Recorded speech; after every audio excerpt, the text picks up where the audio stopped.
just a metre or so away. Jesson. Out it comes. Wide they go. Hamer-Webb's waiting. And Hamer-Webb is in for the Leicester Tigers. Do a little swirl and then throw a swirly pass over the top. And while the laws are what they are, the best way of using the props is to give them about 60 minutes. To the front, just wonder if that was forwards from Charlie Clare to Van Poortvliet, who gathers his own chip and sets off for the try line. An absolute peach from Jack van Poortvliet. Just a quick 1-2 back at the line-out. But Charlie Clare's awareness, just give it to the speed. But this bit of skill from Jack, you can't teach this stuff. Getting the bounce is lucky, but step inside, speed's got it all there from the scrum half. What a great try. Just the awareness of where the defender is as well. He knows that Tyrone Green's got to overcommit in case that ball kicks on, so just that. Chesham, Searle, Wand, slippery. Yeah, I've seen that. Yeah, we might need to look at that. 14. Charlie Clare again. Okay.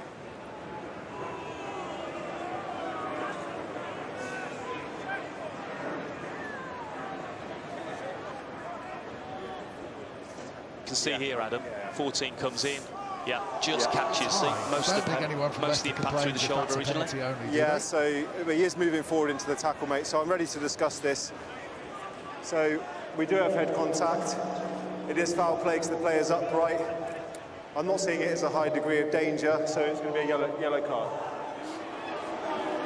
Right on the stroke of half-time. Yeah, it does obviously look like he's carrying it, but we'll get that assessed and sorted. Yeah, OK, fingers crossed. Thanks so much for your time, appreciate it. Cheers, thank you. He's training to be a doctor himself. Here's Stewart, slicing through on the angle, getting the fend away, getting the score, and nailing down the Tigers' third try of the afternoon. That's that we've been talking about. Watch the defenders get into position, all the eyes back at the breakdown.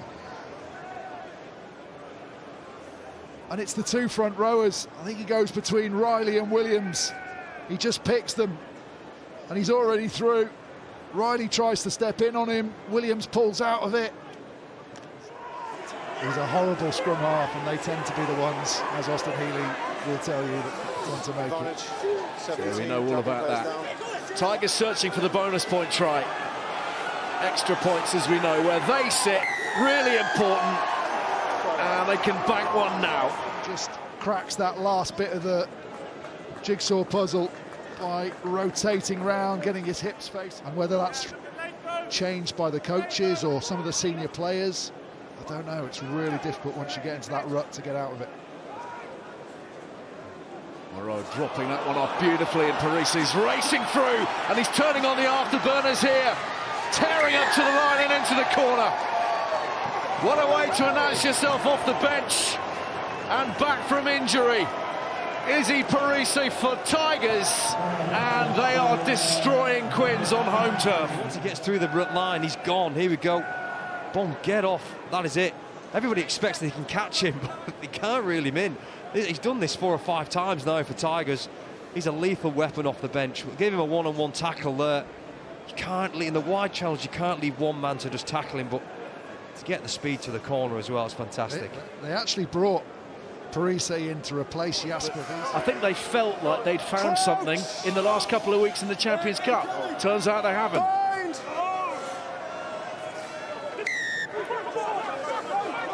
Free kick at the scrum. Cunningham South from close range. Great tackle from Hamer-Webb. I think he might have scored it on the reach, has he? I think you can't do that. Stu coming to you. Right, as long as it's as long as he doesn't propel his body forward. If not, it's a knock on. So just double check for me whether it's a bubble afterwards. Forward.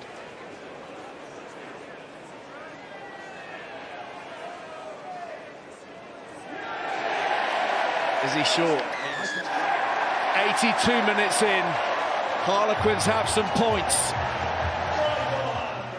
He hasn't had an 80-minute game by any standards, but some of his carries have been really good. The end of the game. And a crushing blow to Harlequins. A real show of strength from the Tigers. Cam, massive congratulations. That is how you return to Prem action. 5 points, 5 tries. Just sum up the satisfaction for me. Yeah, delighted. We came down here, we wanted to make it our most physical performance, and I'm really happy we did that today. Yeah, you all look good out there. I mean, this must be one of your favourite grounds now. I think you've won 17 of your last 25 Prem trips here. But what needed to be right there? You mentioned physicality. I mean, this was a Quinn side who have looked much better over the last couple of weeks. So what did you need to get right this afternoon? I think it's just our mentality from the start. Like, we need to be on it for the whole game, especially against this team. They're so dangerous when they get go forward balls. So we had to just stop that first 3 phases, and then once we did that, we were on top, and then we could just play our game, which was great. Yeah, it was a good first half as well, 17-0, but 2 tries disallowed. What was the chat at half-time? What was the most satisfying aspect of that first 40 from your perspective? I think just the way we were moving the ball. I think the evolution of our game has really come on this season under Jeff. So the way that we're able to balance that physicality, but being able to move the ball as well, is probably the most pleasing thing out that first half. It's a bit of an energy dip maybe at the start of the second half, and this is a Quinn side, not today I know, but you know they're known for their comebacks. So what were the messages that were going down there second 40? We had to shut that down, that hope, first 10 minutes, because when this place gets bouncing, when they get singing, yeah, they get on top of you, so we needed to shut that down first 10, and then yeah, we'd be all right. So yeah, thank you. Out that way. Yeah, it did indeed. So a little break now for the Prem. Again, you've got Prem Cup coming up, the internationals go away. What's the next few weeks about for you guys as a squad? As a squad, it's probably just have a bit of a break for some of us lads who have played a lot, and then get back into it. Obviously, we've got a few Prem Cup games. We're trying to win that, so yeah, we'll get our teeth into that. So it'll be great. Massive congratulations, Cam. Go enjoy your teammates. Well done. Jeff, massive well done. Away from home is always celebrated, but especially when it's as emphatic as that. What's the overriding emotion after that 80? Firstly, I would have liked to have kept them out at the end. But I can't be picky. Look, we fronted up again. We've had lots of issues with training this week. We actually came back from South Africa. The lads had E. coli, so 12 of them were ill during the week and had affected training. But the boys keep showing how adaptable they can be. They played for each other.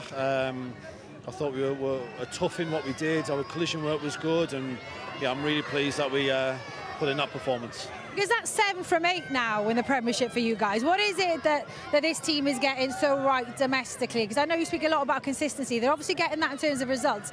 But I was talking to Cam Henderson about it now, and consistency and performance is in the middle of that 80 is a big thing for you, right? Yeah, look, consistently how we prepare. I honestly think how we prepare during the week and how we train, we don't train excessive hours, but we train hard when we're on and we challenge each other, and I think that honestly leads to performances, and they lead to results. So I've said it before, we very rarely speak around winning. We speak around how we are competing every day in training. The lads in the non-23 are just as important as the lads playing, and at the moment we're getting that right.